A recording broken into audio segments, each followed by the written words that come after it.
ओम नमः शिवाय। स्वागत है आपका अपने चैनल एस्ट्रो नॉलेज में। आप सभी को हरतालिका तीज की बहुत बहुत शुभकामनाएं। प्रत्येक वर्ष भाद्रपद मास में शुक्ल पक्ष की तृतीया तिथि के दिन विशेष पर्व आता है और उसे हरतालिका तीज कहते हैं। विवाहित स्त्रियां और अविवाहित कन्याएं भी इस व्रत का पालन करती हैं। इस व्रत का पालन करते हुए भगवान शिव तथा माता पार्वती जी की विशेष पूजा अर्चना करती हैं।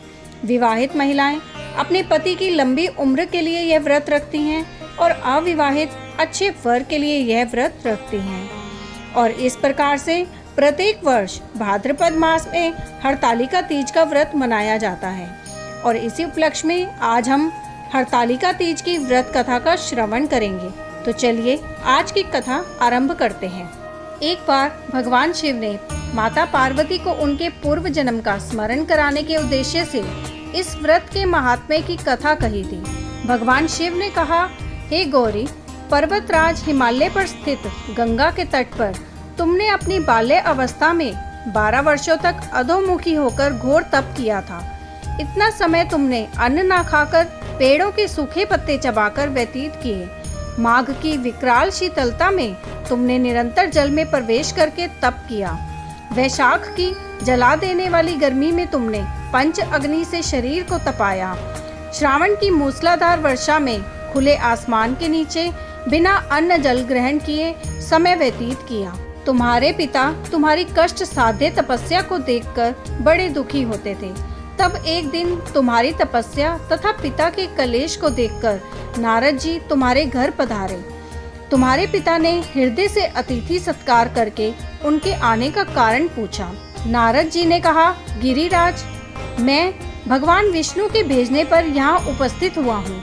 आपकी कन्या ने बड़ा कठोर तप किया है। इससे प्रसन्न होकर वे आपकी सुपुत्री से विवाह करना चाहते हैं। इस संदर्भ में आपकी राय जानना चाहता हूँ। नारद जी की बात सुनकर गिरिराज गदगद हो उठे। उनके तो जैसे सारे कलेश ही दूर हो गए। प्रसन्न चित्त होकर वे बोले, श्रीमान, यदि स्वयं विष्णु मेरी कन्या का वरण करना चाहते हैं तो भला मुझे क्या आपत्ति हो सकती है।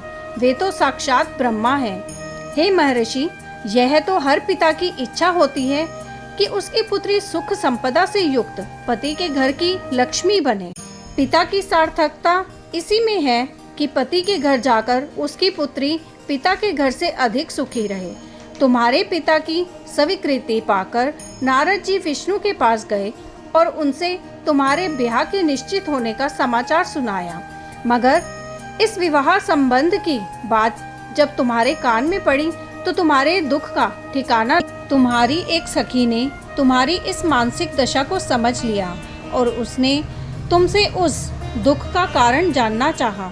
जब तुमने बताया, मैंने सच्चे हृदय से भगवान शिव शंकर का वरण किया है, किंतु मेरे पिता ने मेरा विवाह विष्णु जी से निश्चित कर दिया। मैं विचित्र धर्म संकट में हूँ। अब क्या करूँ? प्राण छोड़ देने के अतिरिक्त अब कोई भी उपाय शेष नहीं बचा है। तुम्हारी सखी बड़ी ही समझदार और सूझबूझ वाली थी। उसने कहा, हे सखी, प्राण त्यागने का इसमें कारण ही क्या है? संकट के मौके पर धैर्य से काम लेना चाहिए। नारी के जीवन की सार्थकता इसी में है कि पति रूप में हृदय से जिसे एक बार स्वीकार कर लिया, जीवन पर्यंत उसी से निर्वाह करें। सच्ची आस्था और एक निष्ठा के समक्ष तो ईश्वर को भी समर्पण करना पड़ता है। मैं तुम्हें घनघोर जंगल में ले चलती हूँ, जो साधना स्थली भी हो और जहाँ तुम्हारे पिता तुम्हें खोज भी ना पाए। वहाँ तुम साधना में लीन हो जाना। मुझे विश्वास है कि ईश्वर अवश्य ही तुम्हारी सहायता करेंगे। तुमने ऐसा ही किया। तुम्हारे पिता तुम्हें घर पर ना पाकर बड़े दुखी और चिंतित हुए। वे सोचने लगे कि तुम जाने कहाँ चली गई। मैं विष्णु जी से उसका विवाह करने का प्रण कर चुका हूँ। यदि भगवान विष्णु बारात लेकर आ गए और कन्या घर पर ना हुई तो बड़ा अपमान होगा। मैं तो कहीं मुंह दिखाने के योग्य भी नहीं रहूँगा। यही सब सोचकर गिरिराज ने जोर शोर से तुम्हारी खोज शुरू करवा दी। इधर तुम्हारी खोज होती रही और उधर तुम अपनी सखी के साथ नदी के तट पर एक गुफा में मेरी आराधना में लीन थी। भाद्रपद शुक्ल तृतीया को हस्त नक्षत्र था। उस दिन तुमने रेत के शिवलिंग का निर्माण करके व्रत किया, रात भर मेरी स्तुति के गीत गाकर जाग। तुम्हारी इस कष्ट साध्य तपस्या के प्रभाव से मेरा आसन डोलने लगा, मेरी समाधि टूट गई।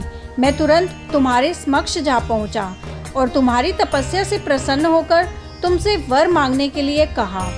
तब अपनी तपस्या के फल स्वरूप मुझे अपने समक्ष पाकर तुमने कहा, मैं हृदय से आपको पति के रूप में वरण कर चुकी हूँ। यदि आप सचमुच मेरी तपस्या से प्रसन्न होकर आप यहाँ पधारे हैं तो मुझे अपनी अर्धांगिनी के रूप में स्वीकार कर लीजिए। तब मैं तथास्तु कहकर कैलाश पर्वत पर लौट आया। प्रातः होते ही तुमने पूजा की समस्त सामग्री को नदी में जल प्रवाहित करके अपनी सहेली सहित व्रत का पारण किया। उसी समय अपने मित्र बंधु व दरबारियों सहित गिरिराज तुम्हें खोजते खोजते वहां आ पहुँचे और तुम्हारी इस कष्ट साध्य तपस्या का कारण तथा उद्देश्य पूछा। उस समय तुम्हारी दशा को देखकर गिरिराज अत्यंत दुखी हुए और पीड़ा के कारण उनकी आंखों में आंसू उमड़ आए थे। तुमने उनके आंसू पोंछते हुए विनम्र स्वर में कहा, मैंने अपने जीवन का अधिकांश समय कठोर तपस्या में बिताया है। मेरी इस तपस्या का उद्देश्य केवल यही था कि मैं महादेव को अपने पति के रूप में पाना चाहती थी। आज मैं अपनी तपस्या की कसौटी पर खरी उतर चुकी हूँ। आप क्योंकि विष्णु जी से मेरा विवाह करने का निर्णय ले चुके थे, इसलिए मैं अपने आराध्य की खोज में घर छोड़कर चली आई। अब मैं आपके साथ इसी शर्त पर घर जाऊंगी कि आप मेरा विवाह विष्णु जी से न करके महादेव जी से करेंगे। गिरिराज मान गए और तुम्हें अपने घर ले गए। कुछ समय के पश्चात शास्त्रोक्त विधि विधान पूर्वक उन्होंने हम दोनों का विवाह सूत्र में बांध दिया। हे पार्वती, भाद्रपद की शुक्ल तृतीया को तुमने मेरी आराधना करके जो व्रत किया था उसके फल स्वरूप मेरा तुमसे विवाह हो सका। इसका महत्व यह है कि मैं इस व्रत को करने वाली कुंवारियों को मनोवांछित फल देता हूँ।